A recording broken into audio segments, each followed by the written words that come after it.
So who am I? I'm this guy. It's my family. I'm a family dude, and I am, as Robert said, the host of the Smart Couple podcast. Any podcast listeners in here? Okay, cool. And founder of the Relationship School. I was in a lot of relationship pain in my life. It was like the void in my life, so of course I pursued it.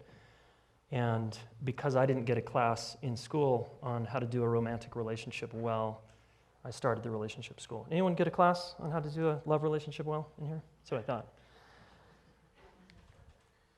All right. So this is my talk here, why spiritually developed people struggle with monogamy. Mostly I'm talking about myself here, okay? This may apply to you. My goal here is to give monogamists the missing piece that will have you suffering less and enjoying yourself more in the context of a long-term relationship. And it may apply to you if you're not a monogamist like me.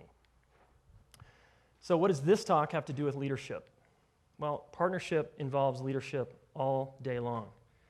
If you're married, if you've got kids, you're dealing with leadership decisions every day, all day. And I treat it like a great adventure around the world. Like my wife and I are traveling this crazy adventure of life around the world together. We're going to deal with some leadership decisions. So we're talking about co-leading our relational journey here. So I'm going to start by talking about my relationship, as I often do. My wife's not here to defend herself, so this is just my take. Okay, in 2004, we got together, and from 2004 to 2006, we pretty much fought. We just triggered each other constantly. There was no honeymoon phase. We just went at it because we were two psychotherapists in training. So we would process all day and all night long and often go in circles. It wasn't very efficient. We got more efficient over time. But initially, I was the distancer in the relationship.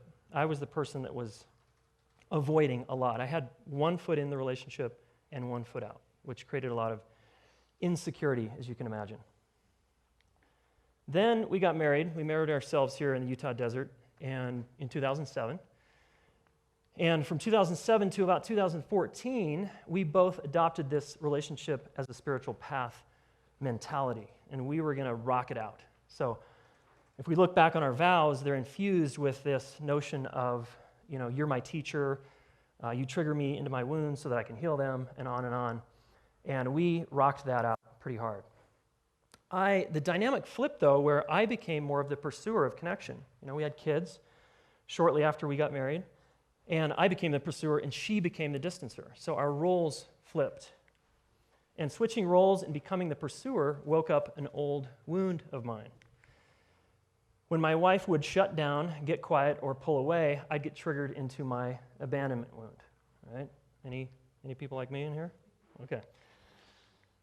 Because a spiritual relationship meant I had to deal with my abandonment wound, which is my issue, and not ask my wife to do anything differently, and because I'm a personal growth beast, I dealt with my shit.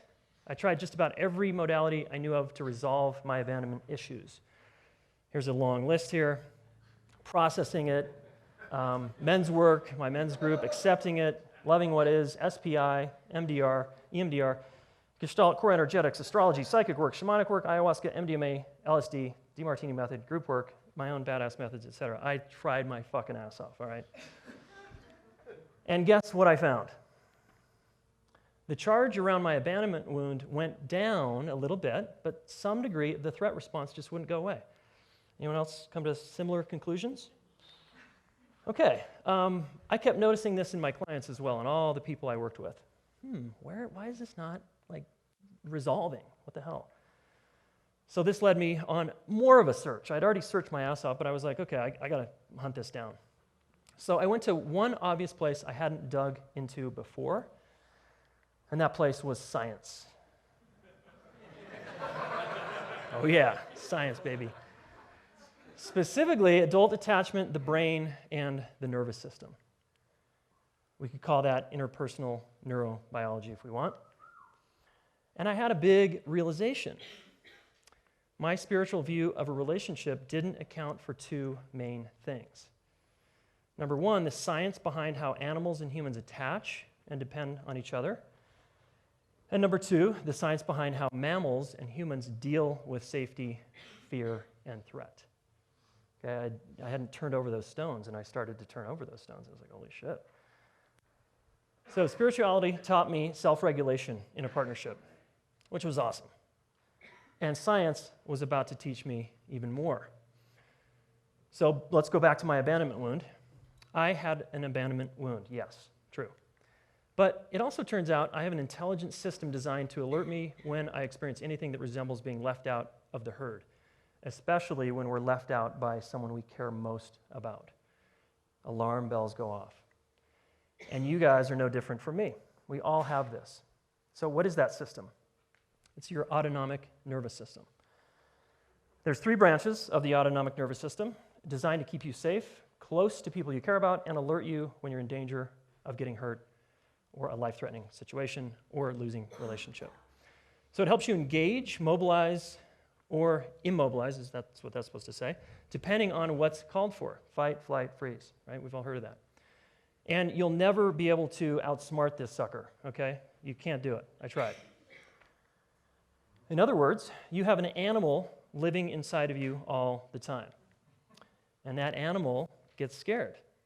It's sensitive. It has needs, right? Part of that threat response is due to your history, your baggage, right? The shit you grew up with, your traumas, which is workable. That's really workable. And then the other part is your intelligent nervous system trying to keep you safe. It's not really fixable. You can't change that. So how does this stuff work? Well, there's this thing called neuroception, and we've all heard of perception, hopefully. But I want to talk about these two briefly. Neuroception, in concert with my brain, is the part of my system looking out for safety and threat 100% of the time, including right now, including you. You know, if someone walked into the room over there, some of you it would fire. Okay? Stephen Porges, who coined the term neuroception, describes how it describes how neural circuits distinguish whether situations or people are safe, dangerous, or life-threatening. That's neuroception. Okay? It's unconscious. It's below your awareness. There's a vagal brake, he calls it, that comes off, and our heart rate goes up, and then we have sympathetic arousal. All right? Our eyes might narrow. We might start sweating. We get on alert, and we don't really know why. Okay, it's automatic. It's not fixable. Saves your ass in life-threatening situations. Then there's perception. Right? I perceive that there's no one dangerous in this room. I'm cool right now. That's conscious. That's within my awareness, and I can change that, and it's workable. Okay, so this is neuroception, perception. Why am I talking about this? Keep going here. The problem is that neuroception doesn't have discernment. So you think you can work on the issue and get resolution, but you'll never get resolution with some triggers in your partnership because this is your intelligent, trustworthy nervous system doing its job and keeping you safe. And if you only have your spiritual approach, which was me, and don't factor in interpersonal neurobiology here and how we're wired together, then you're going to eventually burn out because you'll keep trying to extinguish activation that just can't be extinguished. So remember that in my experience, the number one reason people get divorced is the unwillingness or inability to work with activation in the nervous system. People just don't know what to do. And then they blame it on their history or their partner's history. So what if, let's just consider for a minute, what if instead of trying to change your nervous system, you became co-pilots and co-explorers that learned how to navigate your nervous systems? What if we became a team, a collaborative, mutually supportive team? What if we learned to depend, that scary word, depend on each other in addition to depending on ourselves? Wow. What if we understood how to attend to each other during our activation and triggers, and we actually knew how to soothe each other? What if, that was a little fast too, what if we helped each other feel safe?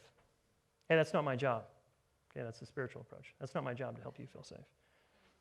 What if I tried it on that it was my job to help you feel safe and help your nervous system relax?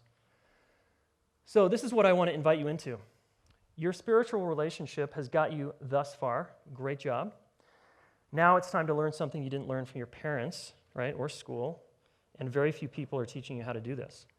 And that is co-regulation. Anyone heard of co-regulation in here? Okay, nice, a few of you. Sweet. Co-regulation is regulating each other's emotional and sensory state through presence, resonance, and attunement.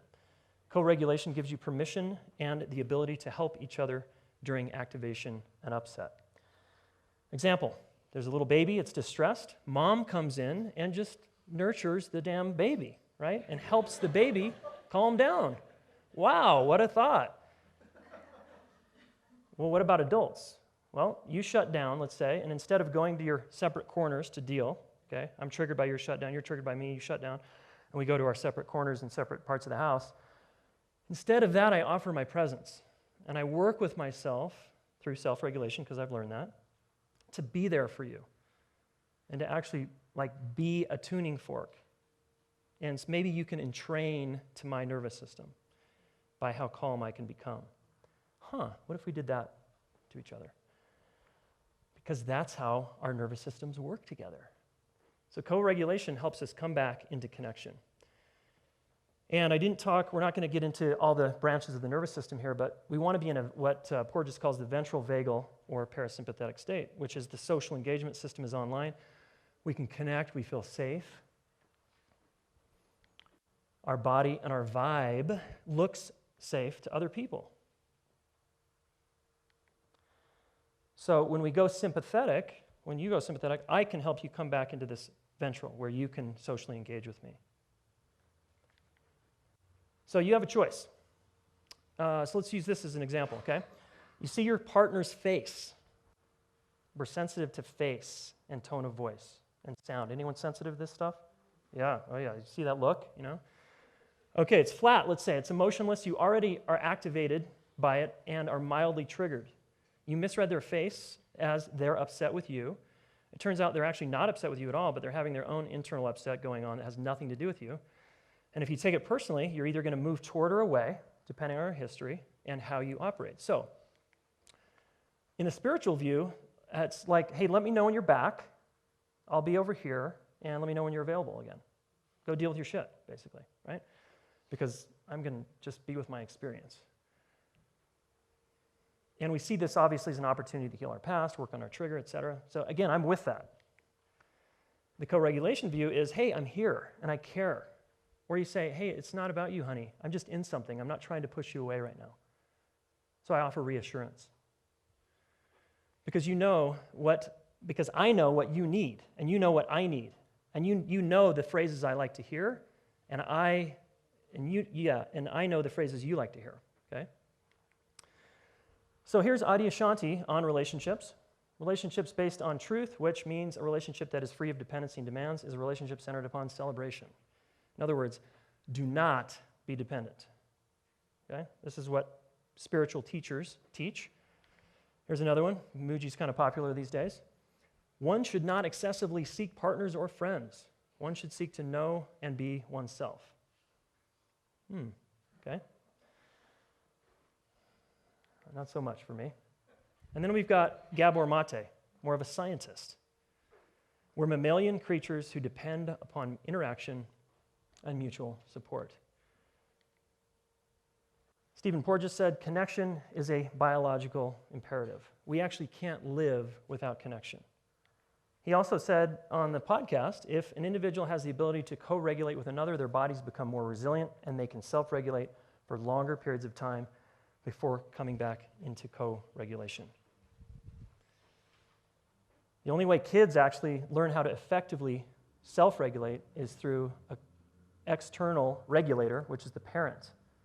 And if it's a solid connection, that's how a kid learns really strong self-regulation. So what type of leader do you want to be in your partnership? There's a time and a place for self-regulating where you do life alongside each other and you both go to your separate rooms to work out your differences. I'm with that. I've been doing that for years. It's helpful sometimes. So if you want more freedom and power together, you might want to stop making your nervous system wrong and instead learn how to navigate its intelligent and sensitive nature as co-pilots, co-creators, and co-authors. And I think that will lead you to a bigger kind of love. Thanks.